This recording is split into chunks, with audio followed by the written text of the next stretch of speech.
Baik. Bismillah. Assalamualaikum warahmatullahi wabarakatuh. Assalamualaikum.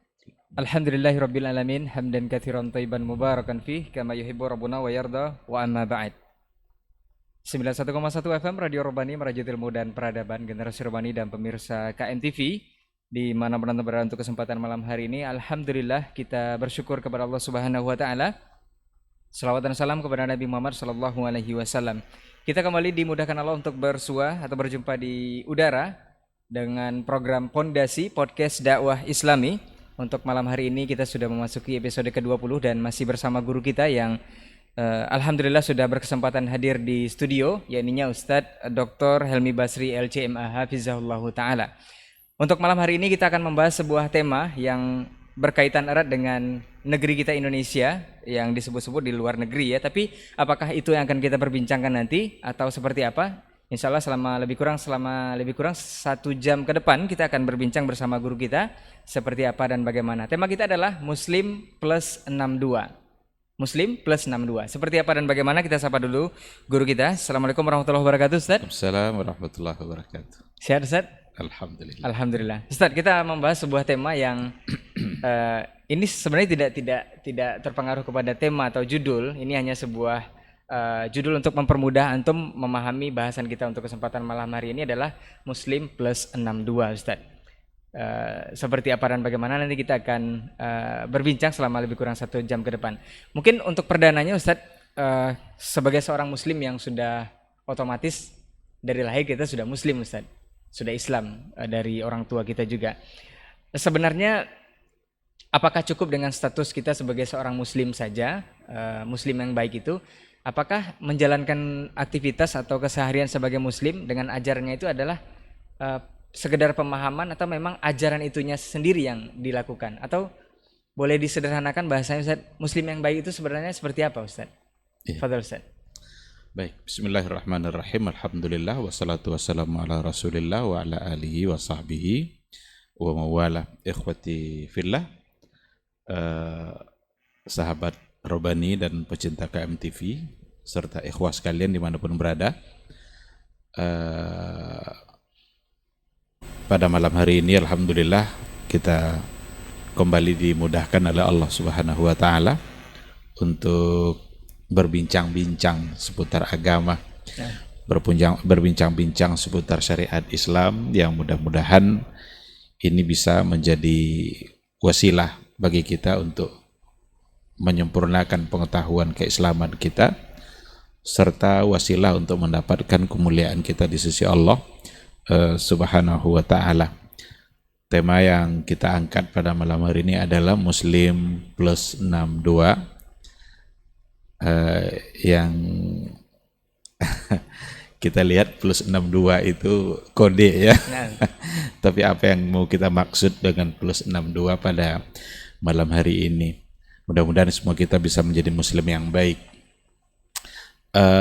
Muslim yang baik itu bukanlah muslim sekedar nama. Karena untuk mengaku sebagai seorang muslim itu sangat mudah sekali.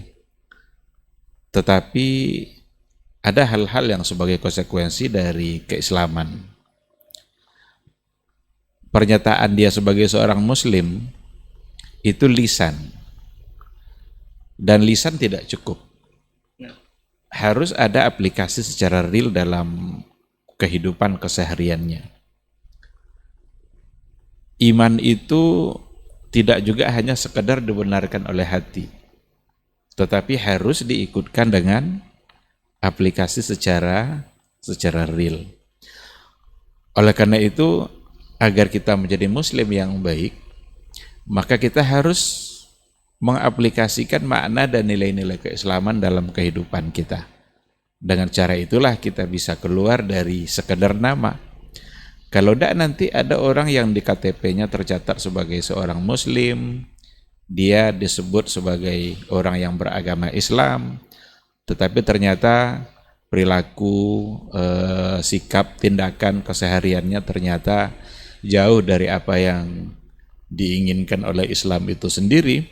Ini tentu saja sangat tidak memadai. Kalau mau kita berikan contoh, Umpamanya kita ambil satu hadis, siapa muslim yang baik? Di antaranya seperti yang ada pada hadis Rasulullah sallallahu alaihi wasallam, al-muslimu man salimal muslimuna min lisanihi wa yadi. Ini contoh ini. Bagaimana kita mengaplikasikan nilai-nilai keislaman. Artinya kata Islam itu sendiri harus ada bukti dalam kehidupan sehari-hari. Sekarang kita ambil satu contoh. Al-muslimu, orang muslim yang sebenarnya itu adalah man salimal muslimuna min lisanihi wa yadihi. Adalah orang muslim yang lain itu selamat dari lidah dan tangannya. Selamat dari kejahatan lidah dan tangannya. Artinya adalah muslim yang baik adalah orang yang menjaga lidah dan menjaga tangannya. Kalau seandainya dia memang mengaku sebagai seorang muslim, maka berarti dia harus menjaga lidah dan tangannya. Apabila dia sudah tercatat sebagai seorang muslim, membanggakan keislaman yang ada, tapi ternyata lidahnya menyakiti umat Islam yang lain. Kata-kata yang keluar dari mulutnya selalu saja mendatangkan masalah dalam kehidupan umat Islam. Itu berarti dia muslimnya hanya sekedar nama. Dia tidak mengaplikasikan nilai-nilai keislaman. Apa yang terkandung dalam syariat Islam itu berarti dia tidak buktikan dalam kehidupan kesehariannya. Itu baru satu contoh. Kalau umpamanya kita ambil contoh yang lain, umpamanya al-muslimu akhul muslim. Orang muslim itu adalah saudara bagi muslim yang lain.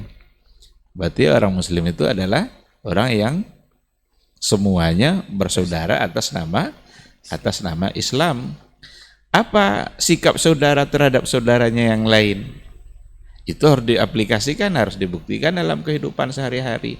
Diperkuat oleh banyak hadis kan, tidak boleh saling menyakiti, tidak boleh saling menzalimi, tidak boleh ghibah, tidak boleh melakukan hal-hal yang merusak hak-hak orang lain.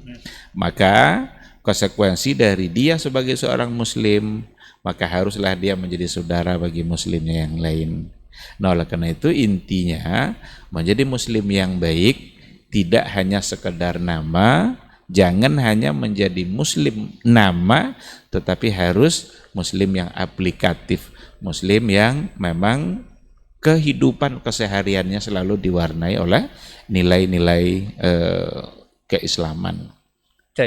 Jadi muslim saja tentu ada tahapan berikutnya sepertinya Ustaz ya. Ini yang mungkin yang kita maksud dengan plus 62 ini Ustaz. Yeah. Mungkin setelah Islam kita ada plus 6 ini adalah rukun imannya Ustaz ya, pengaplikasian itu tersebut, kemudian ditambah nanti dengan dua hal yang akan kita bahas juga nanti. Cuman yang perlu digarisbawahi Ustaz, setelah tahapan berikutnya ini Ustaz, apakah pengaplikasian dari rukun iman ini kan iman artinya percaya, kemudian diucapkan, kemudian diaplikasikan dalam kehidupan atau bentuk praktek dari rukun iman itu sendiri. Bagaimana kalau dua tahapan ini sudah dilalui, sementara prakteknya tidak sesuai dengan apa yang diyakini dari rukun iman ini? Ini apakah juga bisa dikatakan muslim yang baik? Karena memang banyak warawiri di Indonesia atau di negeri kita seperti itu Ustaz. Setelah diyakini rukun imannya seperti ini, ternyata pengaplikasiannya beda dengan yang sebenarnya. Ini seperti apa Ustaz? Iya. Kita kalau sudah bicara tentang aplikasi dalam beragama, tentu kita punya panduan. Nah, panduan itu yang harus jadi standar, yang harus jadi ukuran. Sesuai atau tidak, kita tidak boleh beragama semau kita. Kalau seandainya kita sudah menyatakan sebagai seorang beriman, seorang yang Islam dan juga orang yang beriman kepada Allah Subhanahu wa taala, berarti ada praktek-prakteknya. Karena iman itu definisinya oleh para ulama kan at-tasdiqu bil qalbi, al-qawlu bil lisan, wal amalu bil arkan. Diyakini oleh hati, diucapkan oleh lidah, wal amalu bil arkan, dan diamalkan secara real dalam kehidupan keseharian. Harus ada tiga gabungan, digabungkan tiga hal ini. Kalau seandainya kurang salah satunya, maka kurang pula keislaman dan keimanan dia, karena harus ada kan. Umpamanya ada orang yang sudah mengucapkan 2 kalimat syahadat, bisa saja kita katakan dia sudah sebagai seorang muslim, tetapi apakah dia sudah beriman atau belum, harus ada aplikasi nanti. Maka dulu orang-orang Arabi, orang-orang pedalaman Arab yang baru-baru masuk Islam itu, dia bilang amanna, qalatil arabu amanna. Orang-orang Arabi itu bilang kami telah beriman. Apa kata Allah? Qul lam tu'minu. Kalian belum beriman. Walakin qulu aslamna. Tapi cukuplah kalian baru katakan saja kami Islam. Kenapa belum? Walamma yadkhulil imanu fi qulubikum. Iman itu belum masuk ke hatinya. Itu hanya di lidah saja. Hanya baru ucapan kami beriman saja, atau baru mengucapkan 2 kalimat syahadat, itu sudah muslim memang. Tapi orang Arabi disanggah oleh Allah untuk mengakui sebagai orang beriman. Qul lam tu'minu, belum beriman. Walakin qulu aslamna. Cukup untuk sementara kalian katakan saja dulu kami aslamna, kami baru Islam. Berarti ada hal-hal yang perlu diikutkan dengan pernyataan. Ketika kita sudah alhamdulillah kita sudah berada dalam sebuah agama yang benar, agama Islam, tetapi jangan sekali-kali membanggakan nama tanpa kita ikutkan apa yang harus kita lakukan. Islam itu sendiri kita aplikasikan dalam kehidupan keseharian. Islam yang seperti apa? Disinilah kita memerlukan panduan dalam kehidupan beragama kita, di mana panduan kita adalah Rasulullah Sallallahu Alaihi Wasallam. Oleh karena itu, rukun iman yang berjumlah 6 itu, nah harus diikutkan oleh yang 2. Maka 6-2 plus 6-2. 2-nya apa? Yang pertama ikhlas, yang kedua al-ittiba atau mutaba'ah. Semua nilai-nilai keislaman itu harus kita laksanakan dengan 2 syarat. Pertama, kita laksanakan dengan penuh keikhlasan, semata-mata hanya karena Allah. Dan yang kedua adalah al-ittiba atau mutaba'ah, mengikuti apa yang telah diajarkan oleh Rasulullah Sallallahu Alaihi Wasallam. Ketika seorang muslim sudah ada padanya 6 rukun iman, lalu diikutkan dengan 2 syarat diterimanya amal, maka jadilah dia muslim plus 62. Ini yang menjadi judul kita pada malam hari ini. Ternyata ini judul kita, Ustaz, ya, muslim plus 62. Dan kita berbicara dengan 2 poin terakhir ini, Ustaz. Seperti yang Ustaz bilang tadi, amalan yang kita lakukan ini harus ada 2 syarat, ikhlas dan juga ittiba atau mutaba'ah kepada Rasulullah Sallallahu Alaihi Wasallam sebagai role model ataupun contoh dan suri tauladan kita. Nah, petunjuk yang mesti kita ikuti, konsepnya ini sebenarnya konsep Nabi sajakah, atau ada yang bilang ikhlas itu, Ustaz, tanpa pamrih, Ustaz. Ada juga yang sehingga kalau tanpa pamrih itu tidak perlu bermacam-macam alasan untuk melakukan, atau taruhlah contoh misalnya mencintai Rasul misalnya, Ustaz. Kita tidak perlu banyak dalil atau banyak apa untuk mencintai Rasul. Cukup kita aplikasikan saja, karena kita beribadah itu harus ikhlas dan tanpa pamrih, katanya, Ustaz. Ini juga yang terjadi kepada sebagian besar kaum muslimin dalam konsep ittiba ini. Apakah ini dibenarkan juga atau seperti apa, Ustaz? Yang benar. Iya. Al-Fudail ibnu Iyad itu mengatakan bahwa memang khairul amal itu adalah akhlasuhu wa aswabuhu. Amal yang terbaik itu adalah akhlasuhu wa aswabuhu, yang paling ikhlas dan yang paling benar. Apabila amal itu khalisan, ikhlas karena Allah, wasawaban, sesuai dengan cara yang diajarkan oleh Rasulullah Sallallahu Alaihi Wasallam, itulah amal yang diterima. Tapi kalau salah satu dari yang 2 itu tidak ada, itu tidak diterima oleh Allah. Mungkin caranya benar semuanya, sesuai dengan yang diajarkan Nabi, tapi tidak ikhlas. Berarti dia beribadah tidak lagi hanya untuk Allah, maka Allah tidak menerima. Atau ikhlas dia memang tidak ada campuran apapun dalam niat dia, tetapi dia buat semaunya, tidak lagi sesuai yang diajarkan oleh Rasul. Berarti ini juga akan tertolak. maka harus tergabung dua-duanya. Oleh karena itu perlu kita memahami ikhlas di situ seperti apa. Ikhlas tanpa pamrih. Kita coba tanya apa yang dimaksud dengan tanpa pamrih. Karena ada sekelompok dari orang-orang, ya sebahagian dari kelompok yang mengatakan selagi kita beribadah lalu kita mengharapkan pahala, berarti masih belum ikhlas karena masih ada harapan yang lain. Ini perlu dikoreksi. Perlu dikoreksi hal-hal yang seperti ini. Dalam beribadah itu harus ada al-khawfu wal-raja wal-mahabbah. Ada al-khawfu wal-raja wal-mahabbah. Dalam ibadah yang kita lakukan itu harus ada rasa takut kita kepada ancaman-ancaman Allah ketika kita tidak beribadah.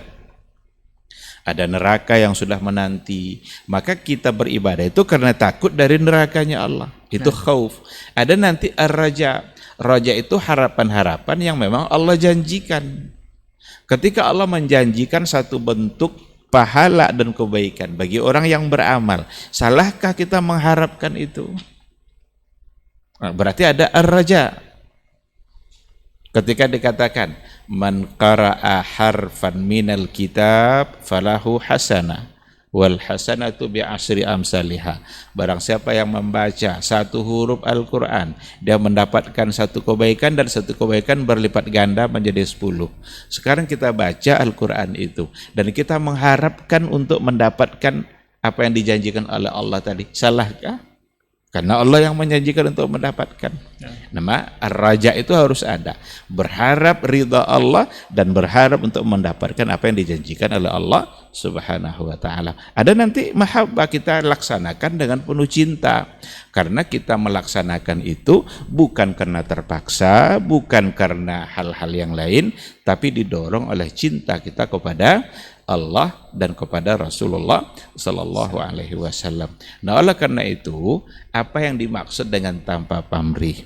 Kalau seandainya pamrih yang dimaksud nanti adalah pujian manusia, harapan-harapan lain yang urusannya tidak terkait dengan Allah, itu jelas tidak boleh. Kita tidak boleh mengharapkan apapun dari ibadah kita selain daripada yang datang dari Allah Subhanahu wa Ta'ala. Nah, oleh karena itu, ketika kita beribadah, wajar kalau kita punya harapan-harapan. Harapan itu Allah yang menjanjikan, Rasul yang menjanjikan. Dan yang justru yang tidak boleh itu terjebak kepada apa yang diyakini oleh sebagian orang-orang sufi. Orang tuh mereka pernah bilang begini, kalau seandainya kita sudah yang penting bagi kita untuk mendapatkan ridha Allah, kita mau masuk neraka atau mau masuk surga itu terserah Allah, yang penting Allah ridha, biarlah masuk neraka. Emang kuat nah nerakanya Allah? Asal Allah ridha, biarlah masuk neraka. Ini sesungguhnya adalah satu keyakinan yang salah dalam beragama. Karena kita beragama itu justru ingin terhindar dari nerakanya Allah Subhanahu wa Ta'ala, agar kita jauh dari api neraka, kan itu. Nah, sekarang kalau diucapkan biarlah masuk neraka asal Allah ridha, ini salah. Barangkali mereka menganggap saking mereka mencintai Allah jadi ridho dengan semua keputusan seperti itu mungkin Ustaz, atau seperti ridho dengan semua keputusan, tapi biarlah saya masuk neraka asal Allah ridha, itu yang seolah-olah dia sudah mampu untuk menahan nerakanya Allah Subhanahu wa Ta'ala. Kita perlu ridha Allah itu jelas, bahkan ridha Allah itu yang akan memasukkan kita ke dalam surga. Tetapi harapan kita untuk mendapatkan hal-hal yang baik itu selalu harus ada. Harus selalu ada di hati kita. Sebagaimana al-khawfu juga harus ada, di mana kita beribadah karena kita takut untuk mendapatkan ancaman-ancaman yang diberikan, yang dijanjikan oleh Allah Subhanahu wa Ta'ala. Itu untuk persoalan ikhlas gitu kan. Sedangkan persoalan ittiba, mutaba'ah, ya saya kira tidak ada lagi yang mau kita contohkan selain daripada sosok yang memang diutus oleh Allah untuk menyampaikan risalah. Maka apapun yang kita lakukan, kita berupaya semaksimal mungkin untuk mencontoh apa yang beliau ajarkan. Ikhlas wal mutaba'ah sebenarnya adalah simpulan dari syahadatain. Itu sebenarnya Ketika dikatakan asyhadu an la ilaha illallah itu ikhlas. Dan ketika dikatakan asyhadu anna Muhammadar Rasulullah itu sesungguhnya adalah mutaba'ah. Bagaimana kita bersaksi bahwa Nabi Muhammad itu adalah utusan Allah, berarti kita bersaksi juga utusan inilah yang akan kita pegang ucapannya, perbuatannya. Panduan hidup kita adalah risalah yang dibawa oleh utusan ini. Buat apa kita meyakini seorang utusan kalau kita tidak percaya pada risalah yang dia bawa? Nah, oleh karena itu, syahadatain itu tersimpul sebenarnya pada yang dua tadi, al-ikhlas wal mutaba'ah. Masya Allah, tabarakallah, jazakallah khair Ustaz untuk penjelasannya. Kemudian dari poin yang kedua ini juga Ustaz, kita akan bahas mengenai konsep ittiba ini. Ada beberapa kasus Ustaz, apakah karena memang terbawa perasaan atau memang tidak memahami sendiri konsep ittiba ini seperti apa sebagai seorang muslim. Ada seorang public figure yang meninggal dunia anaknya, berbeda keyakinan Ustaz, tapi dengan perasaan sebagai seorang ibu, dia ikut membuat sebuah acara, boleh dikatakan tahlilan atau seperti apa, untuk mendoakan anaknya ini Ustaz. Ini apakah ini dibenarkan? Dan banyak juga yang hadir Ustaz, menghadiri tahlilan tersebut. Apakah ini memang benar-benar konsep ittiba? Tentu lari dari konsep ittiba Ustaz. Cuman perasaan ini terbawa karena memang ini adalah anak darah daging yang dilahirkan. Biarlah seolah-olah seperti Ustaz, perasaan seorang ibu kepada anak yang ingin mendoakan anaknya. Apakah secara Islam ini dibenarkan? Apakah sampai doa itu atau seperti apa Ustaz? Iya, apalagi berbeda agama tadi ya, dalam kasus yang diceritakan. Berbeda keyakinan Ustaz.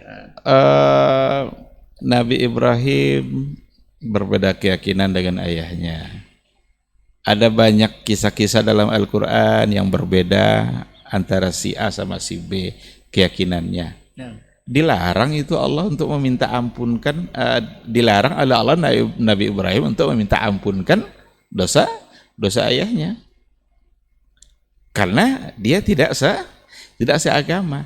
Nah, disinilah pentingnya kita kembali kepada yang diajarkan Nabi. Jadi beragama tidak pakai perasaan. Kalau tadi itu kan dia mengedepankan perasaan. Dia sebagai seorang ayah yang meninggal anaknya atau ayahnya? Anaknya. Dia seorang ibu Ustaz. Ada seorang ibu lalu meninggal anaknya, dan anaknya itu ternyata tidak seagama dengan dia. Kalau sudah tidak seagama, apa yang mau diminta ampunkan? Siapa yang mau mengampuni dia? Dia tidak percaya sama orang yang sama Allah yang akan mengampuninya itu. Kan itu sebabnya kan? Tapi yang membingungkan Ustaz, banyak juga yang hadir di acara tersebut Ustaz. Ini karena semuanya main perasaan. Karena semuanya main perasaan. Atau bisa juga mungkin kesempatan perbaikan gizi, bisa juga acara-acara tertentu yang mungkin diundang untuk makan dan lain-lain sebagainya. Jadi sekali lagi, beragama kita tidak dengan mengedepankan perasaan kita, tapi bagaimana kita selalu mencoba membaca bagaimana panduan persoalan itu dalam agama kita. Ini nanti banyak hal dalam kehidupan sebenarnya. Bertetangga umpamanya, kan ada hak-hak dalam bertetangga diatur oleh agama.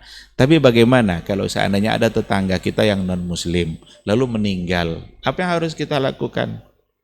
Apakah kita akan ikut melakukannya sesuai dengan apa yang ada dalam agama kita? Kita kalau bermain perasaan, kita kan ingin mencoba untuk mempertahankan bagaimana kebersamaan mereka di masyarakat yang selama ini bersama. Lalu ingin membuat sesuatu yang mungkin saja nanti akan bertentangan kalau dibawa kepada aturan-aturan agama. Maka dalam hal-hal yang seperti ini tidak pantas untuk dilakukan hal-hal yang seperti itu. Jangankan dengan yang tidak seagama, dengan yang seagama aja sudah diperbincangkan oleh para ulama dalam masalah-masalah yang tadi itu kan. Apalagi dengan yang tidak beragama. Jadi tidak akan bermanfaat bagi dia. Karena memang dia sendiri tidak beragama Islam. Atau kebalikannya, nanti mungkin orang tuanya yang meninggal, orang tuanya tidak muslim, dia anaknya sebagai anak mungkin sudah Islam. Apakah dia akan selalu berupaya untuk mendoakan keampunan untuk orang tuanya? Sebelum meninggal itu seharusnya dia berupaya untuk mengajak dia menerima ajaran Islam, berdoa agar diberikan hidayah oleh Allah. Tapi kalau sudah meninggal tentu saja sudah terputus, tidak ada lagi hal-hal yang bisa untuk dilakukan, tinggal mempertanggungjawabkan saja amalan-amalan yang telah dilakukannya selama hidupnya di dunia. Wallahu subhanahu wa ta'ala alam. Baik, ini mungkin salah satu contoh kasus dari Muslim Plus 62 di negeri kita Ustaz ya. Mungkin selain bahasan kita yang benar-benar Plus 62 yang sebenarnya akan kita bahas ini, mungkin Plus 62 salah satunya bentuk unik dari negeri kita itulah. Karena sudah jelas berbeda keyakinan tetap didoakan. Padahal konsep ittiba itu sudah menyalahi Ustaz ya. Kita balik ke poin selanjutnya Ustaz, mengenai ittiba juga Ustaz, ataupun mengikuti Rasul dengan full atau pure atau sempurna. Apakah poin ittiba ini atau mencontoh Rasul ini murni dari apa yang sudah diajarkan Rasul saja, atau ada contoh dari sahabat mungkin atau dari tabi'in? Karena ada juga yang beralasan Ustaz, dalam satu amalan dilakukan ada sahabat yang melakukan atau ada tabi'in yang melakukan, jadi itu diambil panduan Ustaz. Sebenarnya runtutannya atau rentetannya seperti apa Ustaz dalam konsep? Kalau kita lihat hadis Rasulullah Shallallahu Alaihi Wasallam, ada pesan Rasul dalam persoalan ittiba ini. Kata Rasul, alaikum bisunnati wa sunnatil khulafa'ir rasyidin al-mahdiyyin min ba'di. Addu 'alaiha bin nawajiz. Ikutilah sunnahku dan ikutilah sunnah khulafa rasyidin sesudahku. Al-mahdiyina. Rasul mensifatinya dengan al-mahdiyina karena al-mahdiyina itu memang mereka itu mendapatkan hidayah dan berpegang teguh pada hidayah itu. Addu 'alaiha bin nawajiz. Pegang erat-erat itu, gigit pakai geraham kalian. Jadi kalau tidak bisa pakai tangan, gigit pakai geraham. Begitulah gambaran Nabi meminta kita agar berpegang kepada sunnah Rasul dan sunnah khulafa ar-rasyidin. Maka dalam hadis ini ada dua sunnah kan, sunnah Rasul, sunnah khulafa ar-rasyidin. Ketika ada kebijakan-kebijakan yang diputuskan oleh khulafa ar-rasyidin dalam beragama, boleh kita ikuti. Apa contohnya? Azan 2 kali di hari Jumat itu adalah sunnahnya Utsman ibn Affan. Sunnahnya Utsman ibn Affan karena pada masa Rasul Jumat itu azannya hanya sekali. Bolehkah kita hari ini azan Jumat 2 kali?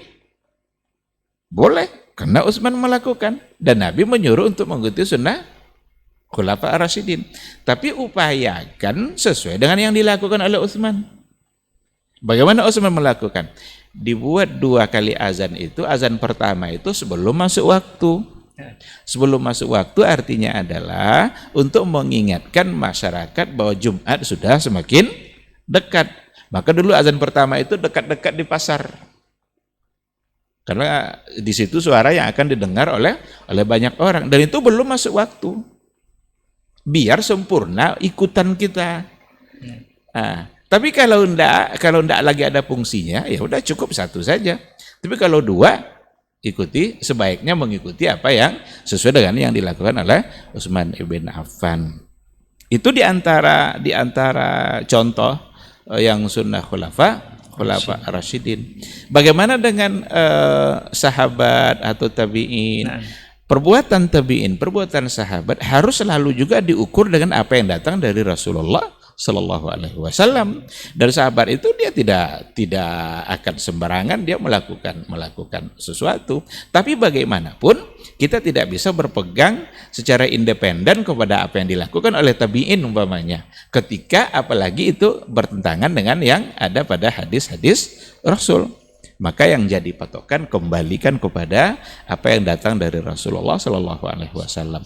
Ketika dilakukan oleh yang lain, tabi'in umpamanya atau bukan khulafa ar-rasyidin, tapi ternyata di situ ada sesuatu yang sifatnya keliru, berarti tidak bisa dijadikan pegangan dalam beribadah, karena memang kita harus lagi-lagi mengembalikannya kepada apa yang dikatakan atau yang datang dari Rasulullah Sallallahu Alaihi Wasallam.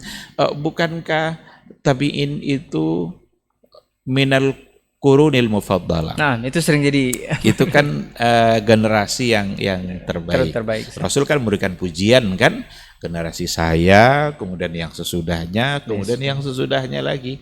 Saya itu berarti ketika Nabi masih hidup. Nah, Yang sesudahnya berarti Nabi sudah tidak ada di kalangan para sahabat kan. Yang sesudahnya lagi berarti adalah pada masa tabi'in orang-orang yang apa namanya, yang masih ketemu dengan Rasulullah Shallallahu Alaihi Wasallam.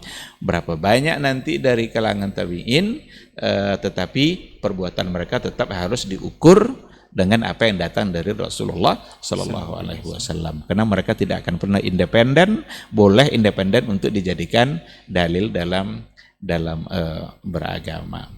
Ibnu Abbas saja ketika menjelaskan satu masalah, persoalan haji tamattu kalau tidak salah, ada orang bilang kan Ibnu Abbas mengatakan qala Rasulullah sallallahu alaihi wasallam.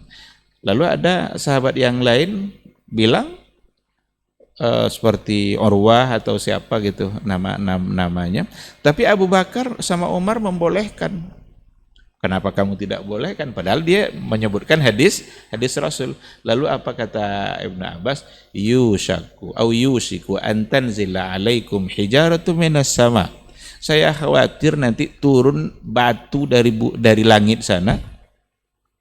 Aqulu qala Rasuli wa taquluna qaula Umar wa qaula Abi Bakar. Saya sebutkan kepada kalian perkataan Rasul, lalu kalian sanggah dengan perkataan Abu Bakar dan Umar.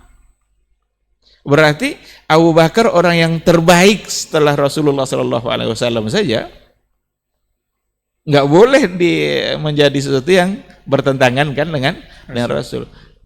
Artinya kalau memang ada yang bertentangan, Abu Bakar harus ditinggalkan. Kalau ada yang bertentangan, ini kalau ada nih ya. Padahal Rasul sendiri mengatakan ikuti sunnah khulafa Rasyidin. Tapi begitulah Ibnu Abbas dalam menjaga makna ittiba' tadi, dalam menjaga makna mutaba'atur Rasul, mengikuti Rasul. Saya bilang perkataan Nabi lalu kalian kedepankan perkataan Abu Bakar, kata Ibnu Abbas. Padahal lagi-lagi sekali lagi Rasul mengatakan alaikum bisunnati wa sunnatil khulafa'i ar-rasyidin. Kalau kepada khulafa ar-rasyidin saja begitu sikapnya Ibnu Abbas, apalagi kepada para tabi'in, orang-orang yang tidak ketemu Rasul, mereka hanya ketemu dengan sahabat. Jadi ketika kita katakan bahwa itu hanya perkataan tabi'in, kita tidak sedang menghina generasi terbaik gitu, enggak. Tapi bagaimanapun semuanya harus diukur dengan apa yang datang dari Al-Quran dan datang dari Rasulullah Sallallahu Alaihi Wasallam. Ketika bertentangan, maka ini harus ditinggalkan. Yang harus diambil adalah apa yang dikatakan oleh Rasulullah Sallallahu Alaihi Wasallam. Baik Ustaz, cukup clear sebenarnya, jelas penjelasan dari Ustaz tadi mengenai bab ittiba ini, bahwa mengambil contoh sebenarnya memang dari Rasul dan generasi sahabat. Tapi bagaimana sebenarnya Ustaz? Memang sudah dijelaskan seperti itu Ustaz, tapi bagaimana menjelaskan kepada kaum muslimin agar paham juga Ustaz? Karena banyak yang mengambil nanti dibilang kita membahas sedikit-sedikit bid'ah, sedikit-sedikit ini. Bukan hal itu sebenarnya. Sebenarnya ini bentuk rasa sayang bahwa mengingatkan kaum muslimin dari perbuatan-perbuatan yang tidak ada contoh atau tidak beritibak kepada Nabi. Banyak juga kaum muslimin yang mengambil dalil dari seorang ustadz atau ulama bahwa itu hanya mengedepankan dalil dari seorang sahabat atau seorang tabi'in bahwa amalan itu pernah dilakukannya dan itu dijadikan dalil padahal bertentangan dengan Nabi. Bagaimana cara memahamkannya Ustaz kalau memang sesuai yang sudah Ustaz jelaskan tadi? Sebenarnya kalau kita bicara dari plus 62 ini Ustaz, untuk memasukkan password saja, bicara kekinian ke sebuah komputer, kalau salah satu huruf kan tidak diterima Ustaz. Iya. Apalagi untuk amalan Ustaz ya. Iya. Nah, ini sebenarnya kalau bisa dipahami sudah jelas, tapi masih banyak Ustaz. Bagaimana sederhananya memahamkan ini Ustaz? Iya. Makanya perbuatan-perbuatan mereka itu kan tidak menjadi dalil. Nah, Tapi perbuatan mereka itu harus dicarikan dalilnya. Kalau enggak nanti semua orang berbuat pada masa tabi'in lalu langsung dijadikan sebagai dalil gitu. Ya. Tapi apa alasan mereka berbuat? Karena ini adalah agama. mungkin yang sudah umum Ustaz seperti Umar, tarawih untuk di zaman beliau Iya. yang berinovasi mungkin katanya melakukan bid'ah, atau Bilal mungkin yang melakukan sholat. Ini kan sudah umum Ustaz. Ini seperti Sering apa, Ustaz? dijadikan bahkan sahabat yang berbuat Nah, Ustaz. bid'ah katanya. Masya Allah, ungkapan seperti ini sebenarnya harus berhati-hati gitu. Nah, Ketika dikatakan Bilal yang sebagai apa namanya itu pelaku yang mengerjakan satu bentuk ibadah yang justru itu membuat suara sendalnya sudah didengarkan kepada Rasulullah yang akan dipakai nanti oleh Bilal di surga. Dan itu adalah 2 rakaat sunat wudhu. Nah. 2 rakaat sunat wudhu. Siapa bilang tidak ada hadisnya seperti itu? Barang siapa yang berwudhu secara baik lalu ia sholat 2 rakaat, la yuhaddisu fihi nafsah. Di sholat itu dia benar-benar mengerjakan secara khusyuk, tidak ingat lagi dia kepentingan dirinya, la yuhaddisu fihi nafsah. Berarti ini fadilah kan tentang sholat 2 rakaat sesudah berwudu. Apakah hadis ini diucapkan oleh Nabi setelah Bilal melakukan atau sebelumnya? Jadi jangan dikira nanti itu adalah bid'ah yang dibuat oleh Bilal. Lagi pula Rasul sudah menyepakati, menyetujuinya. Berarti itu menjadi sunnah takriyah. Padahal sebelumnya juga ada fadilah-fadilah dari sholat 2 rakaat setelah berwudu. Ketika ada Umar dalam persoalan sholat tarawih yang menjadi diperselisihkan. bahkan sebentar lagi akan polemik juga nih Ustaz ya. Rasul sudah bilang alaikum bisunnati wa sunnatil khulafa'ir rasyidina al-mahdiyyin. Maka berarti mengikuti yang dilakukan oleh Rasulullah, karena Rasul yang menyuruh untuk mengikutinya. Nah, tapi kalau orang-orang yang lain, apalagi nanti kalau sudah sampai ke tingkat imam mazhab umpamanya, perkataan mereka tidak langsung dijadikan itulah dalilnya. Apa dalilnya perkataan Abu Hanifah umpamanya? Apa dalilnya kamu kenapa lakukan ini? Apa dalilnya perkataan Imam Syafi'i? Tidak. Perkataan mereka bukan sebagai dalil, tetapi harus dicarikan dalilnya. Nah, oleh karena itu memang kadang-kadang ada yang salah paham dalam persoalan ini, dianggap nanti tidak menghargai ulama mazhab. Padahal karena cinta kita kepada mazhab itulah kita punya sikap seperti itu. Karena semua ulama mazhab itu kan melarang untuk taklid kepada dia kan. Seperti melarang dia dibahas, untuk kan sudah sering dibahas pada pertemuan yang sebelumnya. Semua mereka melarang la tuqalliduni wala tuqallidu malikan wala thawri wala kaza wa kaza. Kan itu kata Imam Ahmad kan. Jangan taklid pada saya, jangan pada Imam Malik, jangan pada Ats-Tsawr, jangan pada ulama-ulama yang lain. Tetapi ambillah dari mana mereka mengambilnya. Nah, oleh karena itu sekali lagi ketika ada sesuatu yang datang dari mereka-mereka yang pada masa dahulu, tidaklah sesungguhnya bisa langsung dijadikan dalil, tetapi justru harus tetap diukur kebenarannya dengan apa yang diajarkan oleh Rasulullah Sallallahu Alaihi Wasallam. Wallahu a'lam. Masya Allah. Ini mohon izin Ustaz, afwan Ustaz, masih kita akan lanjutkan mengenai Muslim Plus 62 ini, karena memang banyak warna-warni Islam di negeri kita ini. Padahal sebenarnya konsep Islam itu sudah ditawarkan oleh Rasul dan sudah jelas sebenarnya Ustaz, dari Muslim, kemudian rukun Islam rukun iman yang kita tambah jadi 6 rukun iman yang kita masukkan ke dalam diri kita, pengaplikasiannya. Kemudian ada 2 hal yang harus kita lakukan setelah kita melakukan amal, yaitu ikhlas dan juga ittiba.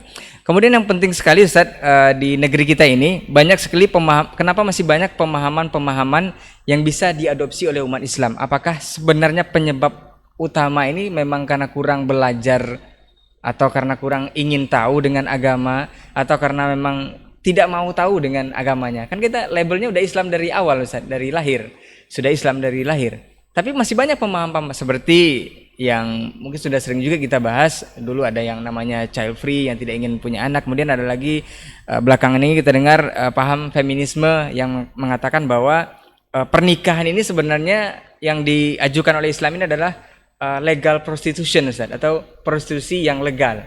Jadi ini adalah laki-laki yang ingin menguasai wanita. Jadi seperti itu pemahaman yang bahkan ini sudah sebagian besar kaum muslimin, bahkan di Indonesia sudah ada yang mengadopsi pemahaman ini, Ustaz. Jadi mereka ingin merdeka, yang kaum perempuan ini, dari keterkungkungan laki-laki dengan syariat Islam yang ada.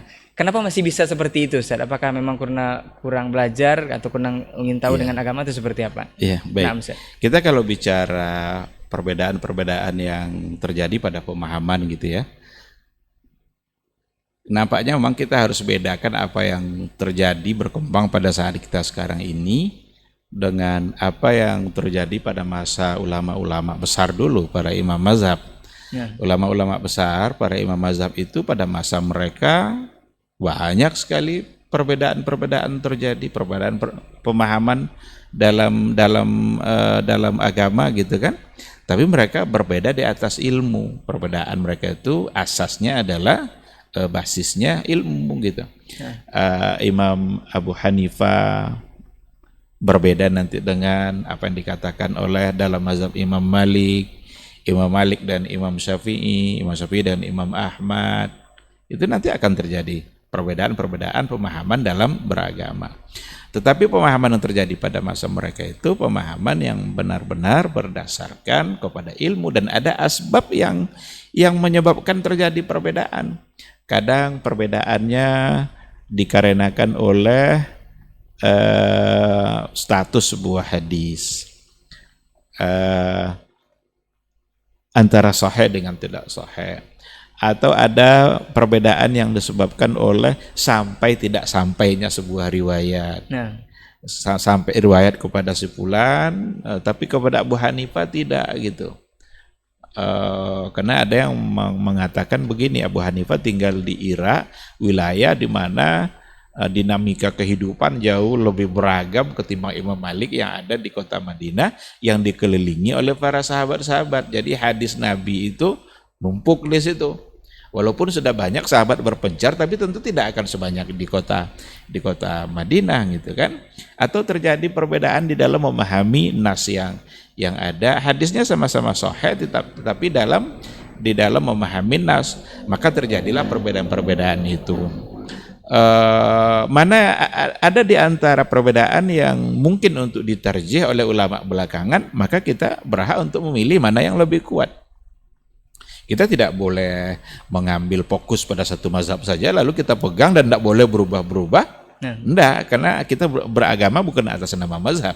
Kita beragama tetap atas nama dalil-dalil yang datang dari Rasulullah SAW. Sehingga ketika ditarjih oleh pakar-pakar, para ulama belakangan, maka berhak kita untuk mengambil mana yang lebih kuat dan tinggalkan mana yang lemah gitu.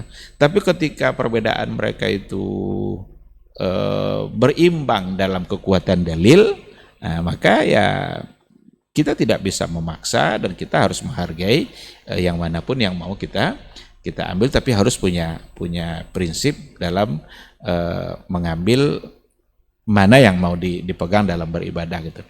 Tapi perbedaan kita pada belakangan ini nampaknya sudah keterlaluan. Sampai dalam persoalan syirik pun berbeda coba. Masalah syirik mau dianggap khilafiyah juga. Jelas-jelas sujud pada kubur itu enggak boleh. Ada yang bilang ayo kita saling menghargai. Ini sudah tidak bisa. Ada orang ingin menghalalkan LGBT. Ini bukan perbedaan, ini kekacauan dalam beragama. Karena jelas-jelas sesuatu yang sudah salah dalam pandangan agama. Ada orang yang berlebih-lebihan dalam membela hak-hak wanita, mau menyamakan wanita dengan laki-laki. Kesetaraan gender itu mau diperjuangkan. Nggak boleh dibeda-bedakan. Kan sama-sama manusia, sama-sama makhluk Allah. Ini sudah keterlaluan. Saya ini tidak memandang ini perbedaan seperti masa dulu. Ini kekacauan dalam beragama. Karena ya mungkin karena tidak punya ilmu, atau mungkin ada kepentingan-kepentingan dunia yang ingin dia dapatkan, Karena orang kalau sudah ingin mendapatkan kepentingan dunia kan agama bisa rusak kan. Halal haram itu enggak lagi jadi pertimbangan asalkan dia mendapatkan apa yang dia inginkan untuk dunianya, maka ini berbahaya. Oleh karena itu wajib kita sebarkan Islam ini secara luas dan harus kita sampaikan apa yang telah diajarkan oleh Rasulullah Sallallahu Alaihi Wasallam. Ada hal-hal yang orang udah jelas-jelas haram lalu mau dibawa ke wilayah khilafiyah, nggak bisa. Harus ada yang tegas itu untuk menyatakan bahwa itu adalah salah. Adapun saling menghargai, kita hidup saling menghargai. Tapi hargai agama ini. Jangan yang haram mau dihalalkan, yang halal mau diharamkan. Mau jadi apa kita? Kalau seandainya sikap kita sudah seperti itu terhadap doktrin agama. Jadi sekali lagi harus ada yang tegas untuk mengatakan mana yang halal, mana yang haram. Apapun tantangan yang akan dia hadapi. Abaikanlah kepentingan dunia kita, jangan rusak agama untuk mendapatkan hawa nafsu yang selalu didorong oleh syaitan untuk mendapatkan dunia ini sebanyak-banyaknya. Sekira seperti itu, wallahu a'lam. Nah, jazakallah khair Ustaz untuk penjelasannya. Jadi menarik karena Muslim Plus 62 ini kita tahu di negeri kita ini jika ada terjadi sesuatu itu gampang heran dan gampang takjub Ustaz ya. Cepat merasa aneh gitu. Tapi kita ke poin berikutnya Ustaz, berbicara dari awal tadi kalau kita bahwa satu contoh dari hadis Rasul yang mesti diaplikasikan adalah muslim yang baik itu adalah muslim yang selamat muslim lain dari lidah dan juga tangannya Ustaz. Nah, berbicara tentang hal dua poin ini Ustaz, banyak di antara ikhwan kita, mungkin penuntut ilmu juga atau muslim juga, boleh dikatakan kabarnya muslim, yang tujuannya sebenarnya baik untuk mengingatkan sesama muslim yang sudah keliru dalam satu perkara, tetapi dengan bahasa yang vulgar juga, seolah jatuhnya melawan Ustaz, dengan bahasa-bahasa yang tidak sepantasnya juga di media sosial. Kita tahu karena zaman ini adalah zaman media sosial. Apakah muslim yang seperti ini dibolehkan karena tujuannya untuk mengingatkan katanya Ustaz, tapi dengan bahasa yang tidak sepantasnya juga, mungkin dengan menyebut seseorang itu dengan perkataan ini dan itu. Ini seperti apa sebenarnya Ustaz untuk konsep muslim ini Ustaz? Kalau kita bawa kepada sejarah bagaimana dulu Nabi menghadapi orang-orang jahiliyah, saya kira lebih dahsyat yang dihadapi oleh Nabi itu kan daripada hari ini barangkali ya. Tapi Rasul tetap bagaimana dia berdakwah dengan cara yang baik. Kan jelas dalam Al-Qur'an kan, bil hikmati wal mau'izatil hasanah wajadilhum billati hiya ahsan. Ada konsep dalam berdakwah. Fikih dakwah itu perlu dipahami. Dan Nabi itu ya maha guru dalam berdakwah pasti kan. Dengan penuh hikmah, dengan sangat baik, ada mau'izah yang disampaikan. Kemudian kalau ada perdebatan wajadilhum billati hiya ahsan. Nah, oleh karena itu jangan sekedar semangat. Ini kadang ada orang terlalu bersemangat dalam berdakwah, tetapi dia tidak menguasai bagaimana cara dalam berdakwah. Semangat aja tidak cukup gitu. Afwan Ustaz, mungkin katanya ingin memberikan efek jera Ustaz kepada yang bersalah, jadi dibalas lagi dengan hal tersebut ini. Kita berdakwah itu kita tidak dituntut hasil. Dakwah tidak dituntut hasil. Nabi Nuh berdakwah beda hasilnya dengan nabi-nabi yang lain. Tapi dia nabi dan dia adalah berdakwah. Bahkan gitu. Durasi dakwah paling lama maksudnya. Bahkan dia lebih lama kan, 950 tahun kan. Dan hasilnya beda sama Nabi Muhammad SAW, cuma 23 tahun, tapi begitu luas sebaran dakwah Rasulullah Sallallahu Alaihi Wasallam. Nah, oleh karena itu ketika kita menyampaikan sesuatu, tugas kita memang adalah menyampaikan gitu. Maka dengan cara yang baik, dia terima atau dia tidak terima, kita tidak perlu menghukum. Hukum itu dari Allah Subhanahu Wa Taala. Hidayah juga datangnya dari Allah Subhanahu wa taala.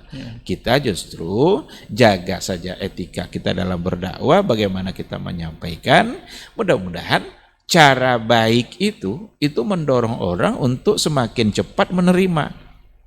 Jangan-jangan cara buruk itu justru membuat orang yang hampir menerima tapi tidak jadi. Dia udah mau nih, tapi nengok cara kita tidak baik, ya bisa saja dia Berubah pikiran. berubah pikiran. Tapi ketika dia awalnya menolak, tapi dengan cara yang baik yang dia rasakan, bisa-bisa itu semakin cepat hidayah itu datang ke dia. Nah, oleh karena itu tak perlu kita menghukumi orang yang tidak menerima dakwah kita, karena kita memang bukan penghukum kan, kita bukan sebagai qadinya kan, tapi kita adalah da'inya. Kita mengajak, kita sampaikan apa yang perlu untuk disampaikan, lalu kita bisa memohon kepada Allah Subhanahu wa taala agar dia cepat menerima apa yang disampaikan. Wallahu a'lam. Baik, Masya Allah, mudah-mudahan ini bisa bermanfaat ya untuk antum yang sedang menyimak ini. Kita mungkin sampai ke detik-detik terakhir Ustaz, pembahasan kita untuk kesempatan hari ini. Mungkin apakah konsep Muslim plus 62 sesuai yang kita bahas untuk hari ini atau malam hari ini adalah dengan Muslim yang melengkapi dengan kepercayaannya kepada rukun iman yang 6, kemudian menambah dengan konsep ikhlas dan ittiba dalam beramal kepada Allah Subhanahu wa taala. Apakah ini memang kalau dijalankan itu memang akan mengantarkan kita kepada surganya Allah yang murni dari Rasul, Ustaz? Apakah konsep seperti ini akan mengantarkan kita surganya Allah atau ada hal yang lain, Ustaz? Ada pemahaman-pemahaman seperti ditambah-tambah dengan Islam Nusantara mungkin atau yang belakangan ini Wahabi Nusantara, Ustaz? Apakah seperti itu, Ustaz? Nah, iya. Islam itu sebenarnya nggak boleh dikasih embel-embel gitu. Islam Nusantara, Islam liberal, Islam. Kalau sudah ada embel-embelnya, ini udah nampak ciri-ciri sesuatu yang akan merusak Islam itu sendiri. Islam itu ya Islam. Inna dina indallahil Islam. Sesungguhnya agama yang benar di sisi Allah adalah Islam. Agama apa itu agama Islam? Agama yang bersumberkan kepada Al-Quran dan Sunnah. Nah, ketika dibuat label-label tertentu, ada Islam liberal, bagaimana mereka berpikir bebas, tapi tetap ingin berada dalam Islam. Islam bukan tidak membolehkan kita berpikir, tapi ada dhawabit yang harus jelas. Kebebasannya itu terbatas. Karena ada rambu-rambu. Kalau itu sudah dilanggar, kita akan menjadi salah. Diberi pula nama nanti Islam Nusantara. Apa yang mau dimaksudkan dengan Islam Nusantara? Apa sumber Islam Nusantara itu? Apakah Nusantara ini jadi sumber untuk beragama? Apakah tradisi-tradisi yang ada di Nusantara ini mau dibenarkan dan tetap ingin disebut sebagai Islam? Dan dengan istilah kearifan lokal, kan ada istilah kearifan lokal, jangan dirusak. Kurang pas katanya. Kurang pas yang seperti itu. Islam itu, syariat ini datang adalah untuk mengislamkan alam ini kan. Maka tidak ada istilah Islam Arab. Islam itu diturunkan di Arab, tapi bukan Islam hanya untuk Arab, karena Islam itu datang untuk bagaimana semua menjadi Islam, rahmatan lil alamin. Nah, ketika Islam masuk ke Indonesia, ya Indonesia ini harus ikut Islam, bukan Islam itu yang harus di Indonesiakan gitu. Dalam hal-hal tertentu mungkin masih dapat diterima. Karena ada hal-hal yang juga Islam membolehkan, hal-hal yang bersifat kebiasaan, bagaimana apa yang mau kita makan, kita mau sarapan apa, itu kan keseharian kita. Pakaian atau libas mungkin saya. Pakaian juga seperti itu. Silakan mau pakai, tapi ada aturan agama kan. Besok kita mau makan siang itu mau berbeda sama orang Arab ya enggak ada masalah. Tetapi kita khawatir itu membuat kita justru semakin jauh dari Islam. Kalau seandainya disebut sebagai Islam Nusantara, lalu nggak jelas konsepnya seperti apa. Dan justru membuat kita menjadi curiga ketika kita tahu siapa yang merumuskan Islam Nusantara itu. Kita berhak untuk curiga. Orang-orang yang memang punya pikiran-pikiran yang entah lurus entah tidak. Lalu mau dibawa itu ke dalam pemahaman Islam. Jangan-jangan ujungnya justru adalah merusak Islam itu sendiri. Islam datang dengan Quran dan sunnahnya masuk ke Indonesia, maka Indonesia ini harus mengikuti apa yang datang dari Islam itu. Bukan Islamnya yang harus disesuaikan dengan Nusantara ini. Itu yang perlu untuk dipahami bersama. Allah Subhanahu wa taala alam. Baik Ustaz, mungkin terakhir Ustaz, seperti biasa untuk tema yang kita angkat ini bukan hanya untuk keren-kerenan tema atau keren-kerenan judul, ini untuk memudahkan antum semua agar bisa memahami apa yang kita bahas untuk kesempatan malam hari ini.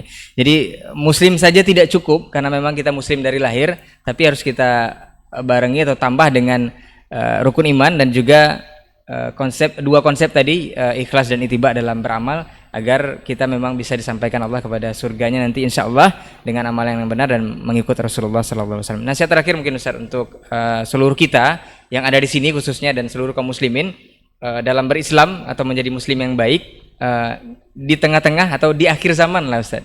Di tengah-tengah banyaknya warawiri hal-hal yang tidak semestinya atau tidak selaras dengan ajaran Islam itu sendiri. Nah, fadhil Ustaz.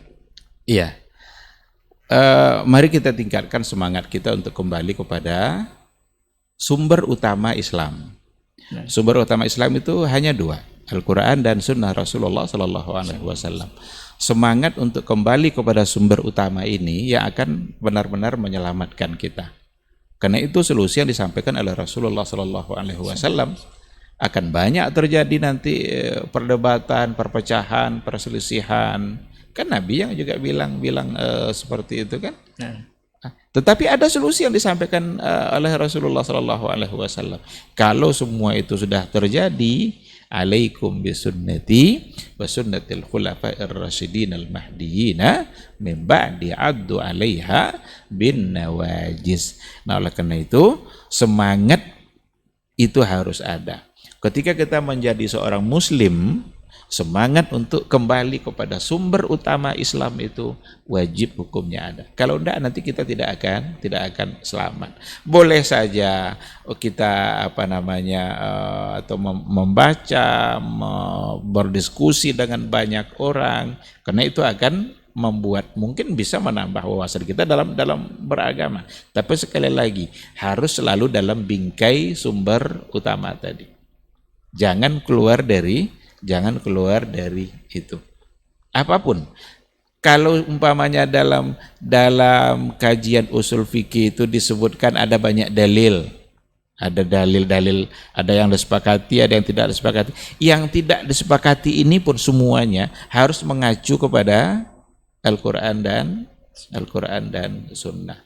Ketika dijadikan umpamanya maslahah mursalah sebagai sumber hukum, maslahah itu sendiri harus ada standarnya. Tidak boleh bertentangan dengan Al-Quran dan Sunnah. Itu artinya apa? Artinya adalah sekian banyak sumber-sumber lain yang bisa menetapkan hukum dalam beragama. Tetapi sumber-sumber yang lain itu harus tetap mengacu dan diukur melalui sumber utama yaitu Al-Quran dan Sunnah. Kalau itu yang kita lakukan, mudah-mudahan apapun yang terjadi, bagaimanapun bentuk perselisihannya, karena perselisihan hari ini bukan lagi dalam masalah-masalah yang furu'iyah, tapi sudah pada masalah-masalah usul, masalah-masalah akidah, masalah-masalah kesyirikan. Camkan dalam hati kita, mana yang dilakukan oleh Rasulullah itulah yang paling baik. Jangan sempat terjadi dengan apa yang viral akhir-akhir ini, ketika Rasul sebelah kanan, lalu guru saya ke sebelah kiri, maka saya akan ikut guru saya ke sebelah kiri. ini ngawur dalam beragama. Berarti dia lebih mengedepankan gurunya daripada Rasulullah Shallallahu Alaihi Wasallam. Padahal gurunya itu sendiri harus kembali kepada Rasulullah Shallallahu Alaihi Wasallam. Sekarang seperti itu. Wallahu subhanahu wa ta'ala a'lam. Baik, jazakallah khairan Ustaz untuk materi kita di kesempatan hari ini dan bincang-bincang kita di malam hari ini. Mudah-mudahan antum semua yang berada di negeri plus 62 dengan banyak keunikan dan banyak juga hal-hal yang tidak selaras, sepatutnya kita menjadi muslim plus 62 yang sebenarnya, atau kembali kepada Al-Quran dan Sunnah. Karena bagaimanapun itu perbedaannya, tetap ujung-ujungnya kembali kepada Al-Quran dan Sunnah. Mudah-mudahan kita semua yang ada di sini menjadi muslim-muslim yang terbaik di sisi Allah Subhanahu Wa Taala dengan contoh dari Rasulullah Sallallahu Alaihi Wasallam. Afwan untuk semua salah kata dan gila bicara. Jazakumullahu khairan untuk perhatian antum semua. Kita tutup dengan doa kafaratul majlis. Subhanakallahumma wa bihamdika asyhadu an la ilaha illa anta astaghfiruka wa atubu ilaik. Wassalamualaikum warahmatullahi wabarakatuh. Waalaikumsalam warahmatullahi wabarakatuh. Ketahuilah bahwa ketika kita mengikuti sebuah majelis ilmu, itu sesungguhnya Allah sedang memberikan kepada kita sekian banyak fadilah dan keutamaannya. Karena sungguh sangat mulia orang-orang yang berada di majelis ilmu. Orang-orang yang berada di majelis ilmu adalah orang-orang yang akan dimudahkan baginya jalan menuju surga Allah. Dalam hadis dikatakan oleh Rasulullah sallallahu alaihi wasallam, "Man salaka tariqan yaltamisu fihi ilman, sahalallahu lahu tariqan ilal jannah." Barang siapa yang menempuh satu jalan di mana tujuannya adalah untuk mendapatkan ilmu, maka Allah akan mudahkan baginya jalan menuju surga. Surga itu perlu iman, dan mendapatkan surga itu perlu ilmu. Maka di majelis ilmu lah kita bisa menumbuhkan iman kita, dan di majelis ilmu lah kita bisa mendapatkan ilmu pengetahuan. Maka sering-seringlah menghadiri majelis yang bisa menambah iman kita dan juga bisa menambah ilmu, agar surga Allah itu benar-benar semakin dekat dengan kita bersama.